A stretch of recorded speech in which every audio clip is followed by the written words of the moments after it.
Hello everyone, welcome again on the learning platform of Super Diamond Knowledge. As you know guys that in our previous videos we discussed the answer key of CTET paper 2 language section, Hindi language section we discussed, or also the language sections of paper 1 also, and in this video we are going to discuss the answer key of 30 questions of English language of CTET paper 1 exam that was conducted on today. So let's start. We will discuss only the answer key. We will avoid the explanation. So guys, जो question number 121 से लेकर 150 तक हम discuss करेंगे. जो question number 121 to 128 total 8 questions हैं वो हमने इस पैसेज को रीड करना है, फिर कंप्रीहेंड करके उन क्वेश्चंस के आंसर पुट करने हैं. क्वेश्चन नंबर 121 देखिए. One benefit of travelling in the express lift to Gagarin was that. जो एक्सप्रेस में ट्रैवलिंग करने का जो एक बेनिफिट था गैगरीन का, वो क्या था गाइस. इस क्वेश्चन नंबर 121 का जो आंसर है वो है option number 4. He experienced zero gravity. Next question है question number 122. Study the following statements. On April 12 Gagarin woke up at 5 AM. He wore a blue space suit. He travelled in space in Vostok. In statements में से हमने बताना है कौन सी statement ठीक और कौन सी गलत है. इसमें जो गाइस ए और बी वाली स्टेटमेंट है वो दोनों ही स्टेटमेंट गलत हैं. जो सी वाली है सिर्फ वही स्टेटमेंट हमारी सही है. सो ऑप्शन नंबर 1 इस क्वेश्चन का करेक्ट आंसर रहेगा. नेक्स्ट क्वेश्चन है guys question number 123. Gagarin was a और एन. जो गैगरीन था वो क्या था. Gagarin was a space traveller. Option number B is the correct answer. Question number 124. Dash looking at the world passing beneath him. जो इस sentence में beneath है वो क्या है. वो इसमें गाइस एक प्रेपोजिशन है. प्रेपोजिशन का जो ग्रामर का टॉपिक है हमने इसी चैनल पर एक प्लेलिस्ट बनाई हुई है. ग्रामर के सभी टॉपिक लगभग आपको वहाँ पर मिल जाएंगे.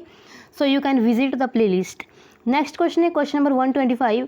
Study the following statements. In his private life Gagarin was a poet. In the experimental dark room there was no air. इस क्वेश्चन में जो गाइज जो स्टेटमेंट ए वाली है वो हमने पैसेज में कहीं भी देखने को नहीं मिलती कि वो एक पोइट है.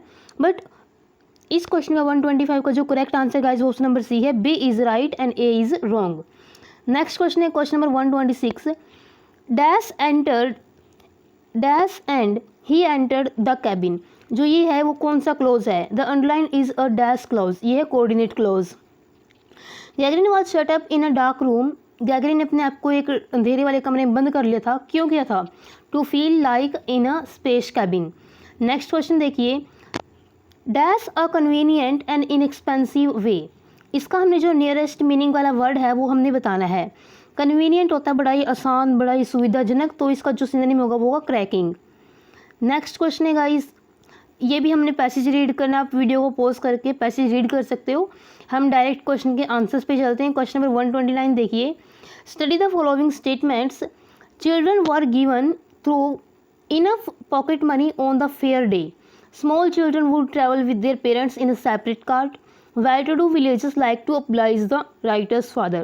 क्वेश्चन नंबर 129 का जो करेक्ट आंसर है जो ऑप्शन नंबर बी है. यानी कि ए और बी वाले दोनों स्टेटमेंट ठीक है but C is wrong. Option number second is the correct answer. Next question है question number 130.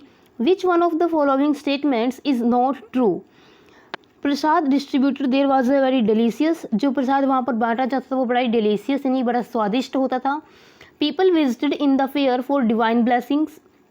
Most of the people visited the fair only for its market. Prasad distribution was quite chaotic. Chaotic होता है थोड़ा भीड़ भाड़ वाला, unorganised को बोल सकते हैं. क्वेश्चन नंबर 139 का जो करेक्ट आंसर है वो है option number 2. People visited the fair for divine blessing. सिर्फ डिवाइन ब्लेसिंग के लिए नहीं बल्कि वो जो मेला लगा था, चहल पहल होती थी, उनको देखने के लिए भी वो जाते थे. क्वेश्चन नंबर 131 देखिए. विच one of the following statement is true. People visited his hometown for religious reasons also. The narrator's hometown was in a remote area. Remote होता बड़ा दूर का, ग्रामीण से इलाका में उसका जो टाउन था. ऑप्शन नंबर सेकंड इस क्वेश्चन का करेक्ट आंसर है. नेक्स्ट क्वेश्चन देखिए question number 132. The devotees thronged the fair. Choose the option which is nearest in the meaning to the underlined word. जो ये underlined word है thronged, इसका nearest meaning वाला word हमने बताना है तो वो क्या होगा. वो होगा crowded. Thronged होता है जहाँ पर भीड़ भाड़ वाला area. I used to eagerly look forward. ईगरली का हमने अपोजिट मीनिंग वाला बताना है क्या होगा. इस क्वेश्चन का करेक्ट आंसर है ऑप्शन नंबर 1 यानी कि इनडिफरेंटली. नेक्स्ट क्वेश्चन है question number 34. Study the following statements. The writer would be very careful while travelling in the cart. In spite of the jerks and jolt the journey was enjoyable. Question number 134 का जो correct answer है वो है option number 4 कि both the statement are right. Only a mud track led to the village. इसमें जो mud है वो क्या है, वो गाइस एक एडजेक्टिव है, यानी कि ट्रैक लेड उस रास्ते की एक विशेषता बता रही है, वो कीचड़ वाला रास्ता था, तो वो एडजेक्टिव है। नेक्स्ट क्वेश्चन है question number 136। At primary level a teacher generally motivates learner for colouring and drawing as it helps in developing fine motor skills. इसलिए वो यूज़ करते ताकि उसके जो फाइन मोटर सूक्ष्म गति कौशल हैं वो भी सक्रिय हों, वो भी विकास हो उनका भी। The statements that describe the knowledge skills and attitude that students should acquire by the end a particular class or course come under foundational literacy comes। ये आधारभूत साक्षरता के अंतर्गत आता है। स्किल्स एटीट्यूड पूछा गया है, यदि वो काउंटिंग से रिलेटेड नंबर से रिलेटेड भी हो तो होगा foundation literacy and numeracy also, but इसमें सिर्फ नॉलेज स्किल्स और एटीट्यूड बोला गया था। ऑप्शन नंबर 1 इस क्वेश्चन का करेक्ट आंसर रहेगा। नेक्स्ट क्वेश्चन है question number 138। A teacher promotes group discussion and peer interaction in her classroom. She does not bother in correct spelling and pronunciation error. She is using dash approach in her classroom. जो एक teacher है वो group discussion को promote कर रही है, peer interaction को भी वो प्रमोट कर रही है, बट वो इस चीज़ की चिंता नहीं करती कि वो बच्चे हैं जो वो गलती कर सकते हैं, तो वो किस चीज़ की कौन सी अप्रोच वो कक्षा में ला रही है, वो है कंस्ट्रक्टिविस्ट यानी कि संरचनावादी। नेक्स्ट क्वेश्चन है question number 139। To teach tense in your class you use 2 pictures of the same person.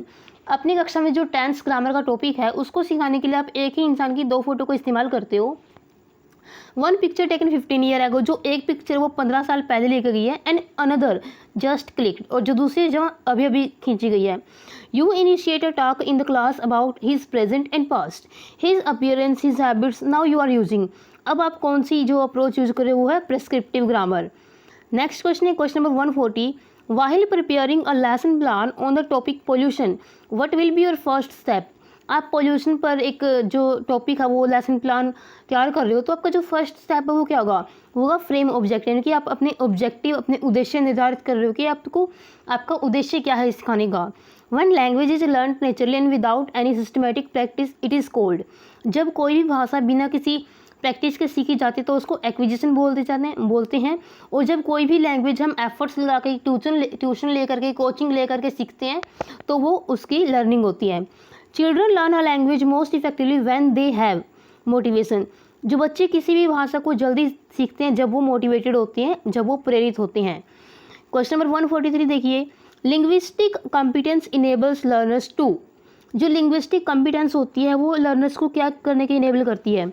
इसका जो करेक्ट आंसर हुआ है option number 4, know how and when to use the language appropriately. A teacher brings real life object. जो एक teacher है वो real life वास्तविक जीवन से वस्तुएं लेकर के आता है क्लास में, like umbrella, raincoat, screwdriver etcetera to her class. She ask the learner to describe the object in 2 or 3 sentence. वो बच्चों को बोलते हैं कि इन शब्दों को 2 या 3 सेंटेंसेस में एक्सप्रेस कीजिए। The material that the teacher brings in the class technically is called. उसको क्या बोला जाता है, जो वो मटेरियल लेके आ रही है उसको बोला जाता है रियलिया। जो रियलाइज से हम ऑब्जेक्ट क्लासरूम में लेके जाते हैं बच्चों को सिखाने के लिए, उनको रियलिया बोला जाता है। Question number 145। Today Raju is very happy as he is going to school, he is first from his family to come school. उसकी फैमिली में जो राजू ही है सबसे पहले स्कूल जाने वाला, उसके पेरेंट्स अनपढ़ हैं, वो पहले स्कूल नहीं गए, तो उसको क्या बोला जाएगा, उसको बोला जाएगा first generation learner. One of the important features dash is that the learner solve problem collectively in a pair or in a group. इसको बोला जाता है communicative language teaching.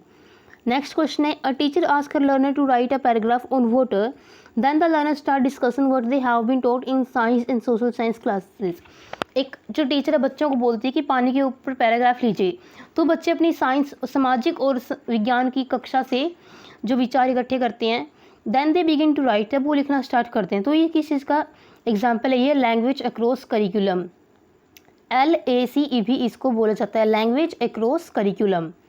Next question है guys question number 148। You as a teacher find that the language used in the lesson is very difficult for your learner. एक teacher के रूप में आप पाते हो कि जो लैंग्वेज लेसन में यूज़ की गई वो बड़ी डिफ़िकल्ट है लर्नर्स के लिए। You simplify the language and also make certain changes in the content. आप कंटेंट पे चेंज करते हो, उसको सिंप्लीफाई करते हो टू शूट योर लर्नर, ताकि आपके लर्नर्स को वो शूट हो उसके। You have done is called, जो आपने किया उसको क्या बोला जाता है, उसको बोला जाता है एडेप्टेशन, कि उसने अपनी लेसन को अडेप्ट कर लिया, अनुकूल बना लिया है। You were born and brought up in a village, आपका जन्म एक गाँव में हुआ है, वेयर एवरीबडी स्पोक हिंदी, जहाँ पर हर कोई हिंदी बोलता है। And you too began us use this language without going to any school. Later when you went to school you studied English, Sanskrit, Hindi, Urdu. Now you speak English very fluently. अब आप English बड़ी fluently बोलते हो। Now which is your first language, आपकी first language कौन सी होगी? वो होगी गाइस हिंदी, जो हमने अपने घर पे सीखी थी। इंग्लिश है वो सेकंड लैंग्वेज है, इंग्लिश, संस्कृत, उर्दू ये सभी सेकंड लैंग्वेज के थ्रू आएंगी। When you go to teach you find that a textbook begins with rhymes, pictures, stories and ends with alphabet. आप देखते हो कि जो टेक्स्ट बुक है वो राइम्स और पिक्चर से स्टार्ट होती है, स्टोरी से स्टार्ट होती है और अल्फ़ाबेट पे वो एंड होती है। Which approach does this kind of arrangement suggest language pedagogy, इसको बोला जाता है टॉप डाउन अप्रोच। जब हम बड़े से छोटे की ओर आ रहे हैं, पैराग्राफ से सेंटेंसेस, फिर वर्ड्स से हम लेटर अल्फ़ाबेट पे आ रहे हैं, तो उसको टॉप डाउन अप्रोच बोलते हैं। So guys this was the video in which we discuss the 30 questions of English language section. If you like the video, do not forget to like and share the video. Also make sure to subscribe our YouTube channel for more educational videos. Bye bye, have a nice day. Thanks for watching the video.